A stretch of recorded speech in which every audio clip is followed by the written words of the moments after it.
ચાલો વિદ્યાર્થી મિત્રો તો આપણે નેક્સ્ટ જે બધા લેક્ચર ભણ્યા એની અંદર એક આખું ચેપ્ટર આપણે પૂરું કર્યું, ચેપ્ટર 2 બહુપદીઓ.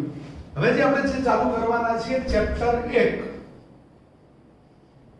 વાસ્તવિક સંખ્યાઓ. તો આપણે પ્રાઇમરી થી ભણતા આવીએ છીએ, છઠ્ઠા સાતમા ધોરણની અંદર જ્યારે ભણ્યા કે ત્યારે આપણે જોયું કે વાસ્તવિક સંખ્યાઓ શું છે. તો કે ભાઈ વાસ્તવિક સંખ્યાઓના ગણને r વડે દર્શાવે છે, જેને આપણે અંગ્રેજીમાં કહીએ છીએ રિયલ નંબર. r ને રિયલ નંબર વડે દર્શાવતા હોઈએ છીએ. કે ભાઈ વાસ્તવિક સંખ્યાઓમાં કઈ કઈ સંખ્યાનો સમાવેશ થાય.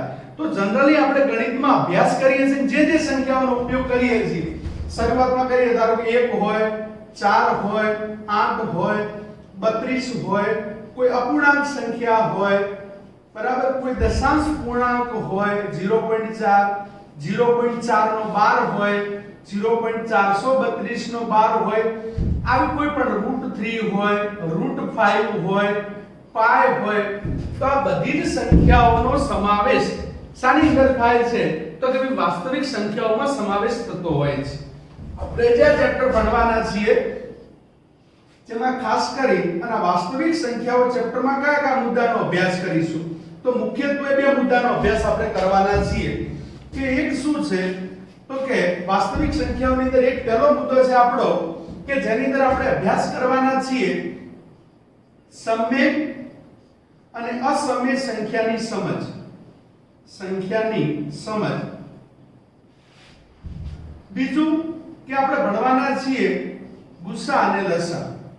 ગુસા અને લસા. ગુસાનું ફૂલ ફોર્મ આપણે પણ જાણીએ છીએ કે ગુરુત્તમ સામાન્ય અવયવ, અને લસાનું ફૂલ ફોર્મ થાય છે લઘુત્તમ સામાન્ય અવયવી. ગુસા એટલે અવયવ અને લસા એટલે અવયવી. ગુસા અને લસા શોધવા માટે બે રીતો છે. એક કઈ છે તો કે ભાઈ અંકગણિતના મૂળભૂત પ્રમેયનો ઉપયોગ કરીને, અંકગણિતના મૂળભૂત પ્રમેયની મદદથી. અને બીજું છે યુક્લિડની ભાગ પ્રવિધિ. કે ભાઈ ભાગ પ્રવિધિની અંદર શું છે તો આપણે ભાગ પ્રવિધિમાં જોઈએ કે આપણે યુક્લિડની ભાગ પ્રવિધિ ભણ્યા તો એની અંદર આપણે વાત કરવી છે સામાન્ય ભાગાકાર. કે ભાઈ સામાન્ય ભાગાકારમાં કેવું છે, આપણે જનરલી કોઈ ભાગાકાર જોઈએ કે ભાઈ 42 છે તો એનો 5 વડે ભાગાકાર કરીએ તો શું કરીએ છીએ કે 5 8 40. તો આપણે જોડે શેષ કેટલી વધી 2. તો આપણે જનરલી આને આપણે શું કહીએ છીએ તો કે આપણે આને ભાગફળ તરીકે ઓળખતા હોઈએ છીએ, અને આ જે આ 2 છે એને શેષ વડે તરીકે પણ ઓળખતા હોઈએ છીએ. ભાગફળને જનરલી કોઈ જગ્યાએ q વડે અને શેષને r વડે દર્શાવવામાં આવે છે, કારણ કે ભાગફળ એટલે કોસન્ટ એટલે q વડે અને શેષ એટલે રિમાઇન્ડર એટલે કે r વડે દર્શાવવામાં આવે છે. હવે હું 42 નો ભાગાકાર 43 નો ભાગાકાર 5 વડે કરું છું તો 5 8 40, શેષ 3 વધી. ખાસ ધ્યાન આપવું શેષ ઉપર હોવું જોઈએ. હું 43 નો ભાગાકાર 44 નો ભાગાકાર 5 વડે કરું છું 5 8 40, શેષ 4 વધી. એ જ રીતે આપણે આગળ જોઈએ છીએ કે ભાઈ 45 નો ભાગાકાર 5 વડે કરીએ 5 9 45, શેષ 0 વધી. 46 નો ભાગાકાર 5 વડે કરીએ શેષ 1 વધી. ચલો 47 નો ભાગાકાર 5 વડે કરીએ જોઈએ તો શેષ 2 વધી. ચલો આપણે ખબર પડે છે કે ભાઈ અહીંયા જો શેષ 2 વધે, 3 વધે, 4 વધે, 0 1 2 ફરી આગળ જેમ જેમ જઈશું શેષ વધતી જશે. એ આપણે જનરલી સામાન્ય લખીએ છીએ કે ભાઈ એનો ભાગાકાર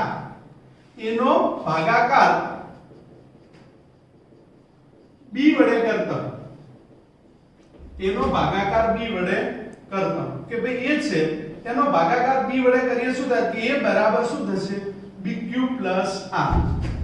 a બરાબર bq r. કે જ્યાં q શું છે તો q એ આપણું ભાગફળ છે. q એ આપણું શું છે ભાગફળ, અને r શું છે આપણી શેષ.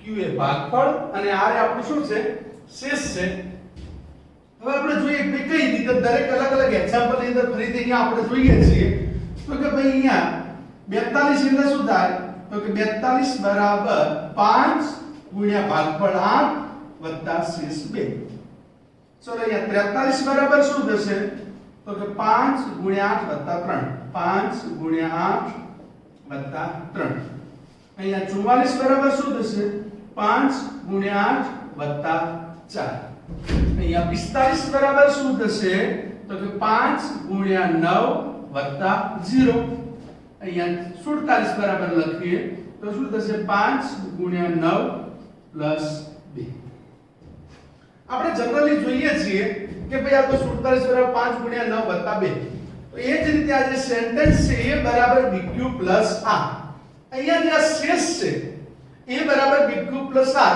આ સૂત્રનો ઉપયોગ કરી અને આપણે યુક્લિડની જેને ભાગ પ્રવિધિ તરીકે ઓળખીએ શાના તરીકે ઓળખીએ છીએ યુક્લિડની ભાગ પ્રવિધિ તરીકે કે જેનો અભ્યાસ આપણે આગલા ચેપ્ટર બહુપદીમાં આપણે ભાગ પ્રવિધિ ભણ્યા હતા તો કે ભાઈ ભાગાકાર માટે આપણે લખતા હતા કે ભાજ્ય બરાબર ભાજક ગુણ્યા ભાગફળ વત્તા શેષ તો ફરીથી લખું છું કે આપણો ભાજ્ય છે બી ભાજક છે q છે આ ભાગફળ છે r શું છે શેષ છે એટલે કે a બરાબર bq r હવે વાત થાય શેષની વેલ્યુ તો જે r ની વેલ્યુ છે એ હંમેશા માટે કેવી હોય કે 0 હોઈ શકે r ની વેલ્યુ 0 હોઈ શકે આપણે એવી રીતે જ લખું કે r બરાબર 0 હોઈ શકે r ની વેલ્યુ 0 કરતા વધારે હોઈ શકે r ની વેલ્યુ 0 કરતા વધારે હોઈ શકે ચલો અહીંયા શેષ 0 છે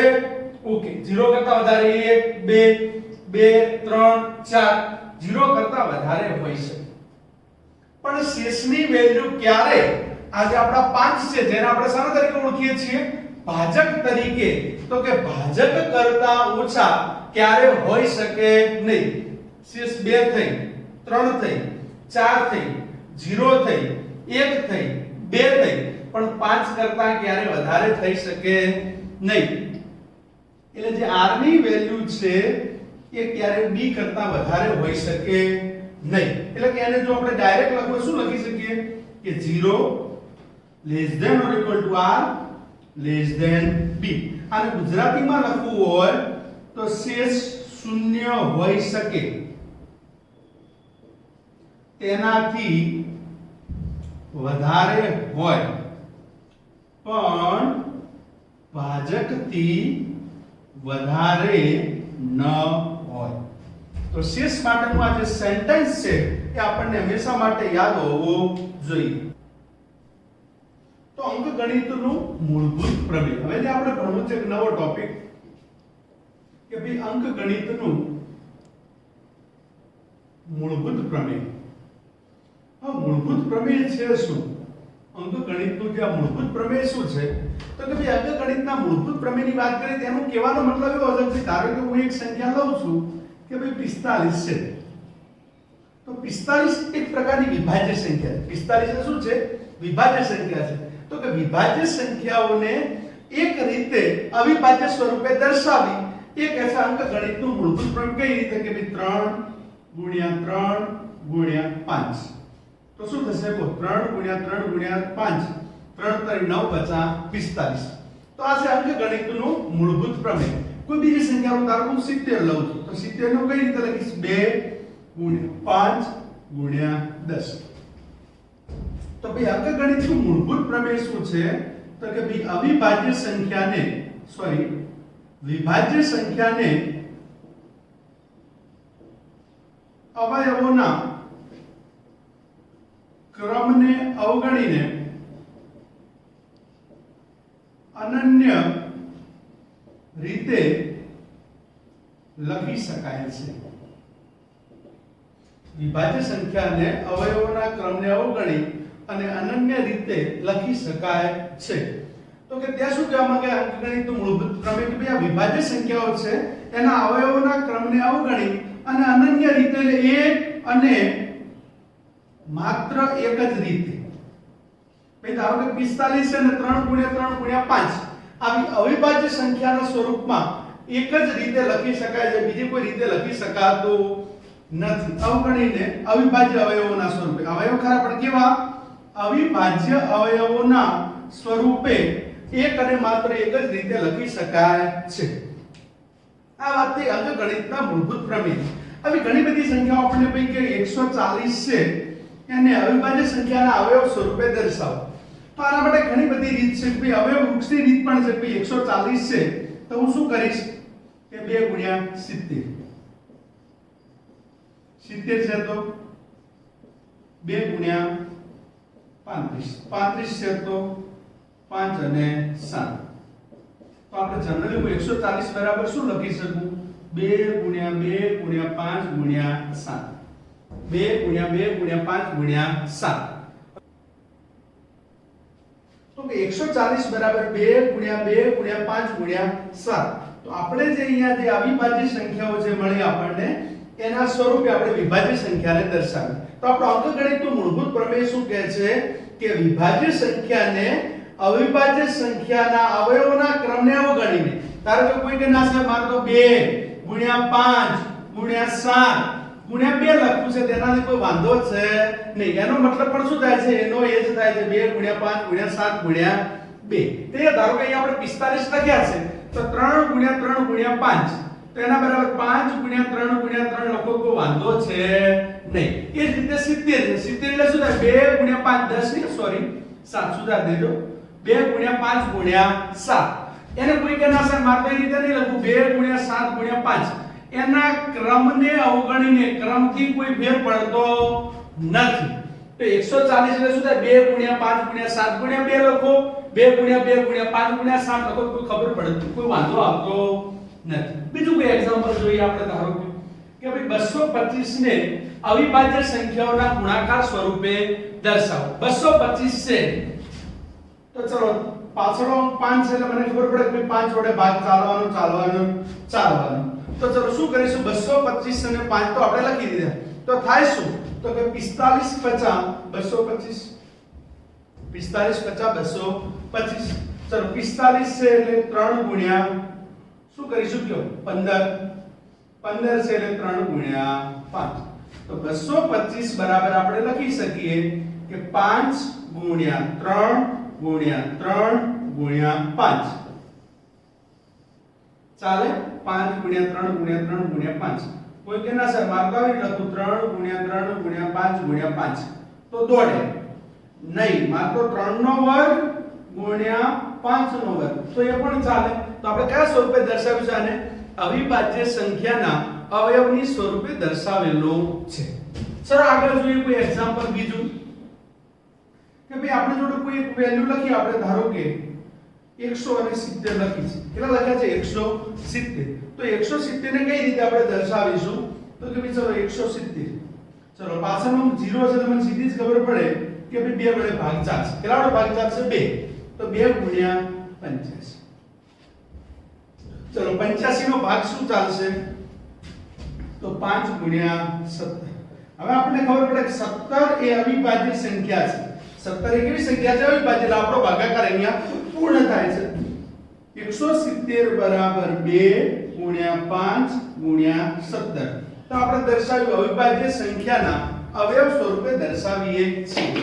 તો અંકગણિતના મૂળભૂત પ્રમેયને ફરી વખત એક વખત યાદ કરીએ તો કે વિભાજ્ય સંખ્યાના અવિભાજ્ય અવયવ. કેવા અવયવો? ખરી પણ કેવા? અવિભાજ્ય અવયવોના ક્રમને અવગણી અને અનન્ય રીતે લખી શકાય છે. કોઈ પણ વિભાજ્ય સંખ્યા હોય એને આપણે અવિભાજ્ય સંખ્યાના અવયવો સ્વરૂપે એક અને માત્ર એક જ રીતે લખી શકાય છે. એના સિવાય કોઈ બીજી રીતે લખી શકાય નહીં. તો આ કોઈ પણ એક્ઝામ્પલ હોય તો આપણને આવડે કે ન આવડે? ક્લિયર? તો આપણને ખબર પડે કે ભાઈ ધારો કે 140 છે, એ જ રીતે 225 છે, 170 છે. આ કોઈ પણ એક્ઝામ્પલ આપણને આપવામાં આવે તો આપણને આવડવું જોઈએ. ચલો ગુસા અને લસા. તો ગુસા એટલે શું? તો કે ગુસા એટલે કે ગુરુતમ સામાન્ય અવયવ. ગુસામાં કોનો આપણે લઈશું? તો કે જે કોઈ પણ સંખ્યાના ગુસા હોય કે તમામ સંખ્યાના સામાન્ય અવિભાજ્ય અવયવની નાનામાં નાની ઘાતનો વાળા અવયવોનો ગુણાકાર. તમામ સંખ્યાના સામાન્ય અવિભાજ્ય અવયવની નાનામાં નાની ઘાતવાળા અવયવોનો ગુણાકાર. અને લસા એટલે શું? તો કે લસા એટલે કે આપણે જોઈએ તેને ગુજરાતીમાં લખીએ છે લઘુત્તમ સામાન્ય અવયવી, જેને અંગ્રેજીમાં એલસીએમ તરીકે ઓળખાય છે અને ગુસાને એચસીએફ તરીકે હાઈએસ્ટ કોમન ફેક્ટર અથવા જીસીડી ગ્રેટેસ્ટ કોમન ડિવાઇડર, અને એલસીએમ એટલે કે least common multiple. Least common multiple એટલે કે એલસીએમ વડે દર્શાવીએ છીએ. હવે લઘુત્તમ લસા એટલે શું? તો કે તમામ સંખ્યાના તમામ અવિભાજ્ય અવયવોની મોટામાં મોટી ઘાતનો ગુણાકાર. મોટામાં મોટી ઘાતનો ગુણાકાર. હવે ગુસા લસા વિશે ખાલી સમજ્યા છો તમે. હવે ક્યારે તમને એક્ઝેક્ટ ગળે ઉતરશે કે જ્યારે આનો કોઈ એકાદ એક્ઝામ્પલ ગણીએ તો. કે એક્ઝામ્પલ તરીકે હું લખું છું કે 15 અને 46 નો 15 અને 46 નો ગુસા અને લસા મેળવવું.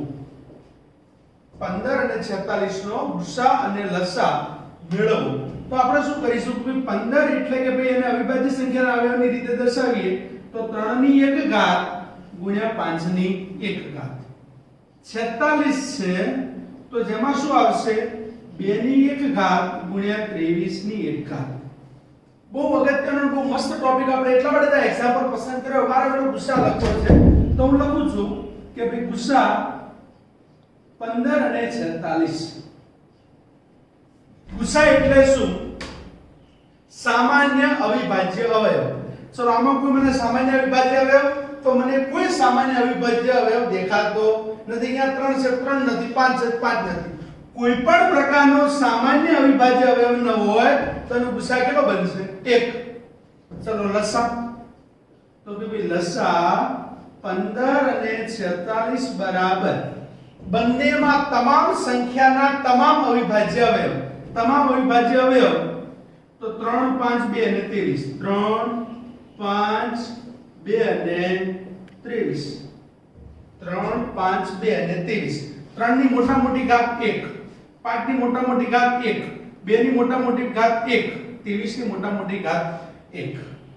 ચલો હવે અહીંયા શું કરીશું કે ભાઈ 23 × 115. 23 × 115 અને 115 ગુણ્યા 6 એટલે કે 690 થશે. કેટલા થશે? 690. તો અહીંયા લસા 15 અને 46 કેટલો થશે? 690. હવે બીજું કે એક્ઝામ્પલ જોઈને આપણે વધારે ખબર પડે કે એક્ઝામ્પલ તરીકે 72 અને 120 નો ગુસા અને લસા મેળવો. 72 અને 120 નો ગુસા અને લસા મેળવો. ચલો 72 એટલે શું થશે? તો આપણે જોઈએ છીએ કે આમ તો 72 એટલે 24 તારીખ 72 યાર રફ કામ કરું કરી શકીએ. તો 72 એટલે શું થાય? તો કે ભાઈ 24 ગુણ્યા 3. 24 એટલે શું થાય? 8 ગુણ્યા 3. 8 એટલે શું થાય? 2 ગુણ્યા 2 અને ગુણ્યા 2 ગુણ્યા 4 અને 4 એટલે 2 ગુણ્યા 2.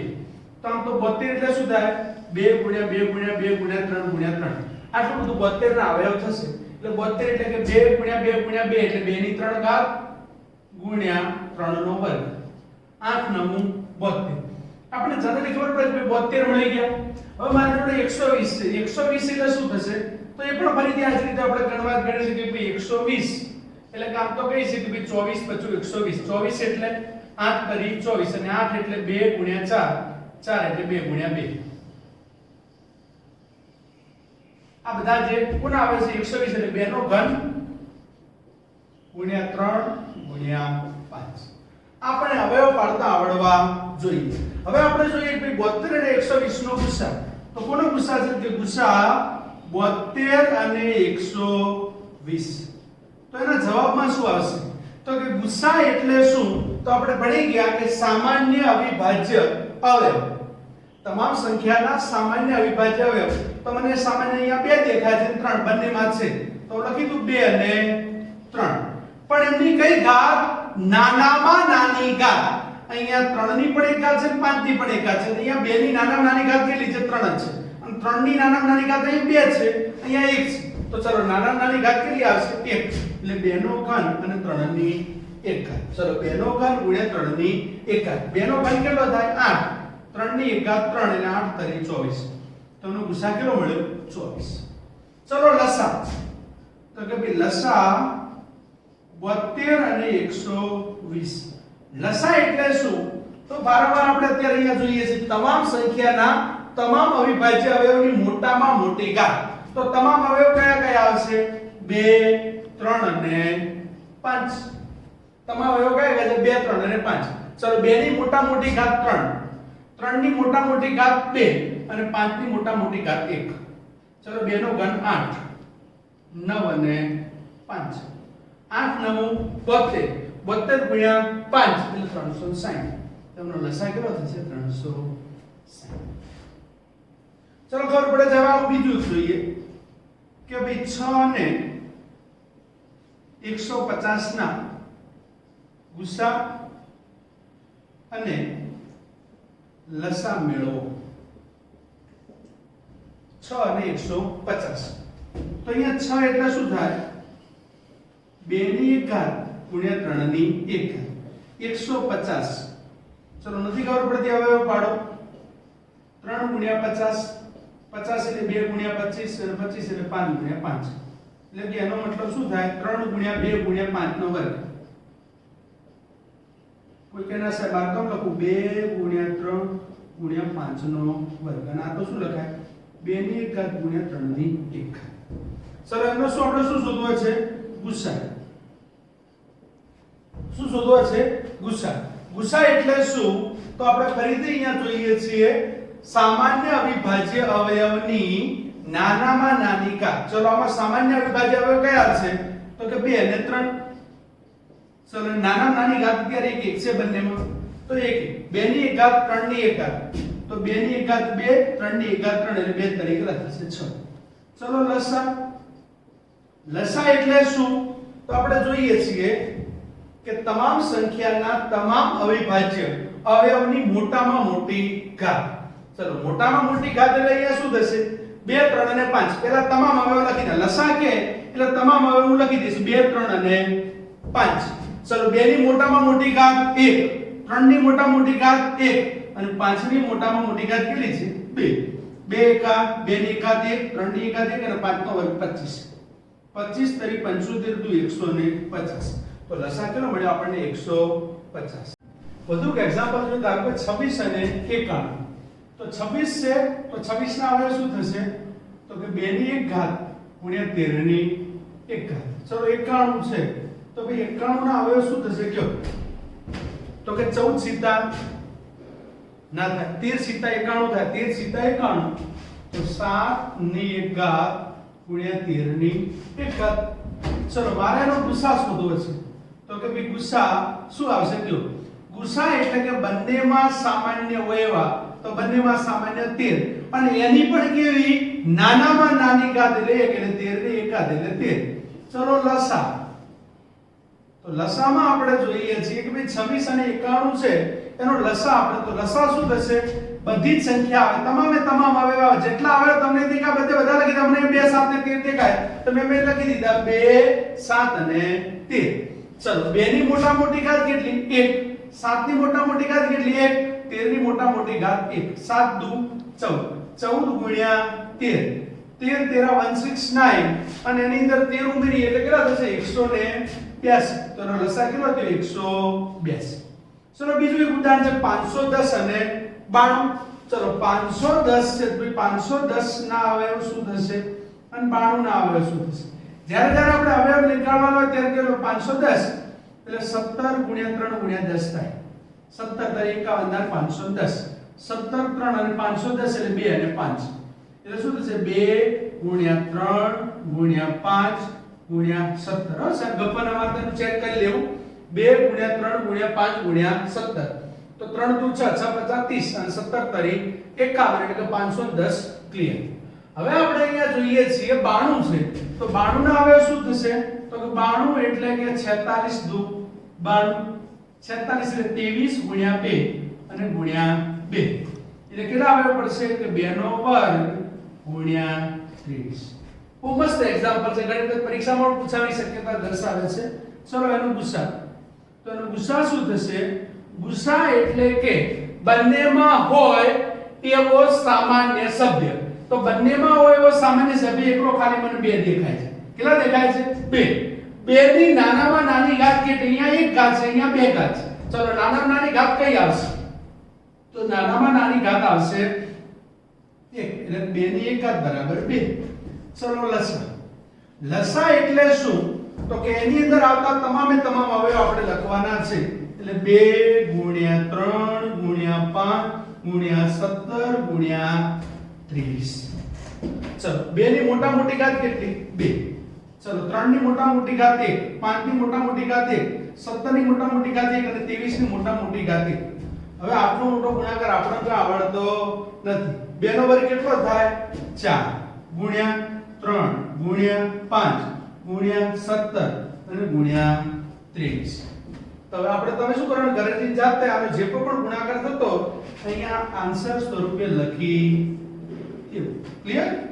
ચલો આગળ એક એક્ઝામ્પલ જોઈએ. 336 અને 54 ની વાત કરીએ કે 336 અને 54 છે. આ કેટલા છે? 336 અને અહીંયા છે આપણી જોડે બીજી રકમ છે 54. ચલો 336 ના શું અવયવ પડશે? તો કે આપણે 336 ની વાત કરીએ કે 336 ના અવયવ કઈ રીતે પાડીશું? તો 336 ના આપણે અવયવ પાડવા છે. તો શું થાય કે ભાઈ 336 એટલે મને ખબર છે ત્યાં સુધી 3 ગુણ્યા 7 ગુણ્યા 2 ની 4 ઘાત થશે.